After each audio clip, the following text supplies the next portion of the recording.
Hey guys, Dustin here. Welcome to another episode of Cooking with Kettlebells. We actually have a kettlebell now, so it makes sense for the show. Okay, anyway, so today I'm going to do a stir fry with pork chops, which I have seasoned. Now these pork chops I cooked 5 minutes each side on high heat on the grill. You can also pan fry them or bake them.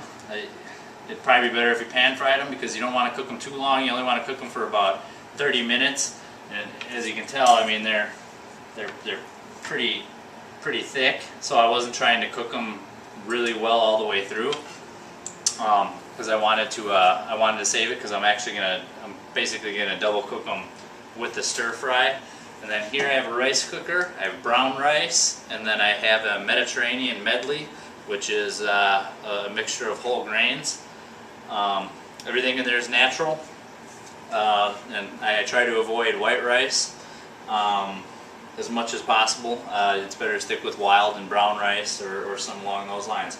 Okay, so what I'm going to do here, while this is warming up, I'm just going to take my chops. Look at those grill marks. That's perfection. That's right. Okay, I'm just going to cut them into slices here, little pieces. And like I said, so I did 5 minutes aside, and I did it for a half hour. Okay, and they're really juicy and really tender.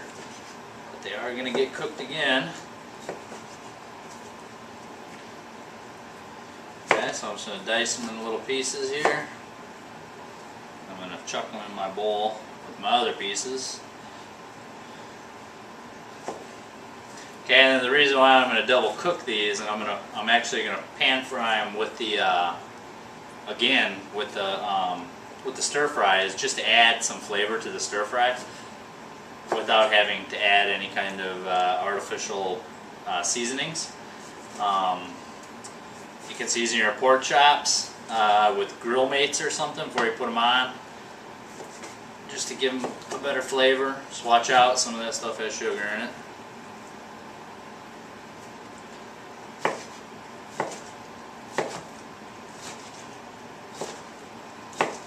This is a lot better with a big knife too, so use a big knife. Makes you feel better about yourself too while you cook. Everybody likes big knives, right? Right, Kylie? Mm-hmm.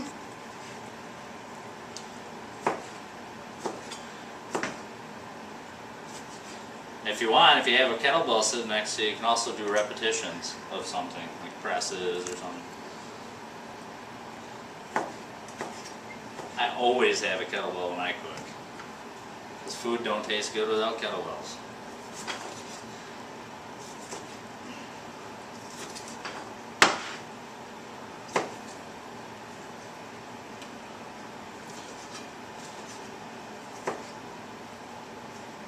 Okay, almost done. And I'm going to stick it in my pan. You just want to lightly oil the pan. You don't want to pour it in there. Take a paper towel, line it with the oil. Okay, so it soaks some of it up. You don't want too much oil in there.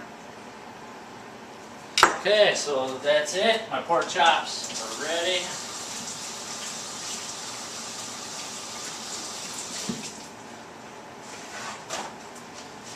Now let's get to frying some stuff up here. So I'm going to go ahead, I'm going to add my stir fry. And obviously if you have a pan or a wok is even better. So if you have a wok, go ahead and use that. I don't have one, which is a shame. I need to get one.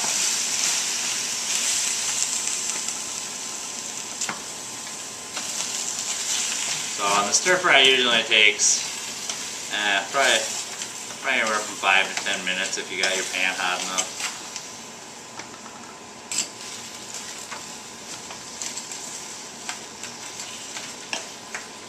Of course I don't. Okay, so that's going on. I'm going to get my rice out. So this is a rice cooker. These things are great. Everybody should have one. Cooks rice perfectly every time. Beats the crap out of trying to do it on the stove, I'll tell you that much. Okay, so again, now you're going to be like, oh, well that has a lot of carbs in it. So I want to talk about carbs a little bit here. Yes, brown rice does have a lot of carbs. But, and by the way, this is an instant. Don't try to avoid instant rice if you can. Okay. So about carbs, what we're trying to do is if you're trying to lose weight, the one thing you want to do is your body's natural, but are biologically programmed to try to protect your fat cells. Okay, because that's its mechanism of protecting you from starvation.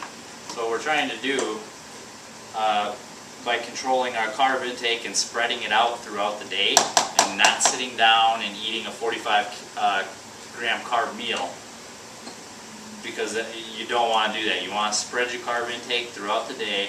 What happens is that carbohydrates are taken into the body, it's metabolized metabolized into glucose. Jeez, some sticky rice. Okay, and your body uses the glucose as a main source of energy.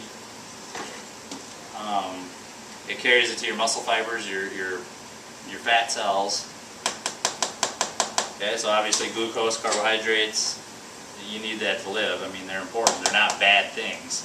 But what we're trying to do is program your body, train your body to use your fat cells and metabolize fat cells and break them down for energy instead of just using the glucose that you have in your body.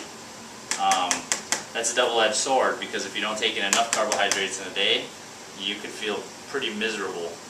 But that goes the same with if you have insulin spikes from eating too many carbohydrates, you're going to suffer the same effect either way.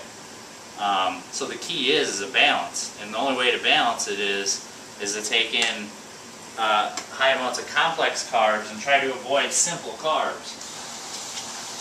Okay, so complex carbs are low glycemic carbs, and high glycemic carbs are simple carbs. So simple carb would be like sugars, refined sugars, so like table sugar. A good complex carb would be potatoes. Anything natural. Potatoes are a really good source of complex carbs, whether they're sweet potatoes, white potatoes, doesn't really matter. What happens is that the complex carbs are actually taken into the bloodstream at a slower rate, so your body doesn't digest them and then just turn them into glucose, and it doesn't just flood your bloodstream right away where you're going to suffer from an insulin spike. What it does is it takes time for your body to actually break down complex carbs. So when you do take in carbohydrates, really try to stick with complex carbohydrates. So again, avoid sugar.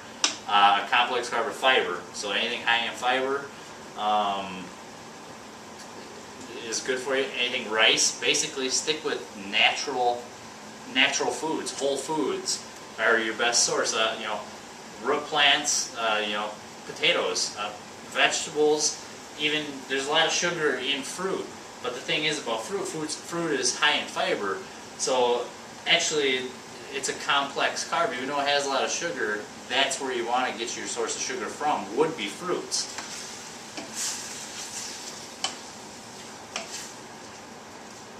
Okay, and potatoes, like I said, potatoes.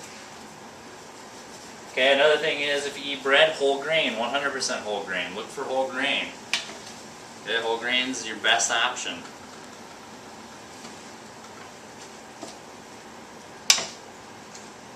Looks like this is almost done.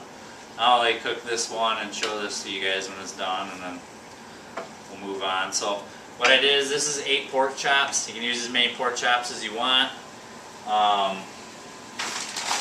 You basically use as much stir fry as you want. Okay, this is a smaller batch of stir fry. I plan on making a bigger batch for the rest of my week later, a little bit after this video. Rice. So I'm going to keep this in a separate container all week. And I'm going to keep this in its own container, and then I'm just going to put this on top when I take it for lunch at work. I'll put the rice in the bottom, because I don't want this going into the rice and then the rice soaking up all the juice and getting mushy and gross. So it's just better to keep them in separate containers. But this is a healthy meal. You got vegetables. You have a good complex carb, rice, brown rice. Remember, try to avoid the white rice. Try to avoid instant rice. Okay, and then you have vegetables and you have a meat. You know, if you're going to have carbohydrates, you should always have a protein with carbohydrates. Okay, if you have a carbohydrated meal or a meal that has carbs in it, try to have protein with it, or a fat of some sort at least.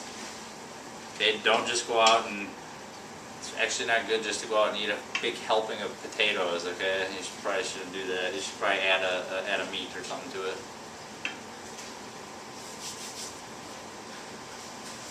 Okay, and then like I said too, 100% whole grain bread. Make sure that the whole grains are in the top of the ingredients list. Also, anything in the ingredients list that has sugar right away in the first 5, that means it has a lot of sugar. So you should probably try to avoid that food as well. But anyway, this is what it looks like, guys. I'll cut you loose. This is going to be my stir fry with pork. Okay. Everything in here is natural. I didn't add anything. I'm just going to put it on top of a bed of rice. I'm going to take it to work. I'm going to eat it. No sauces. No nothing. This is fantastic for you. So I hope that gave you another idea. I'm going to also post a couple articles on Twitter and Facebook. Just about what I was talking about high glycemic carbs and low glycemic carbs. If you do use a sweetener, a good thing if you can't drink coffee without a sweetener, blue agave nectar. This is sweeter than sugar. It's on the low glycemic index, so you can replace pretty much all your sugar with this. So that's ideas. Like I said, I'll post the articles on Facebook and Twitter, and we also have Danielle at the gym. She's a nutritionist. She graduated from UW Madison here. So if you wanted to, she's another resource at the gym. It is extra charge, but you know, she'll come to your house. She'll go through your food. She'll tell you what's good, what's not, and she has a lot of information. So if you guys need to talk to somebody and maybe get some meal planning done, you know, talk to Danielle and you can set something up with Danielle. But anyway, happy eating, guys.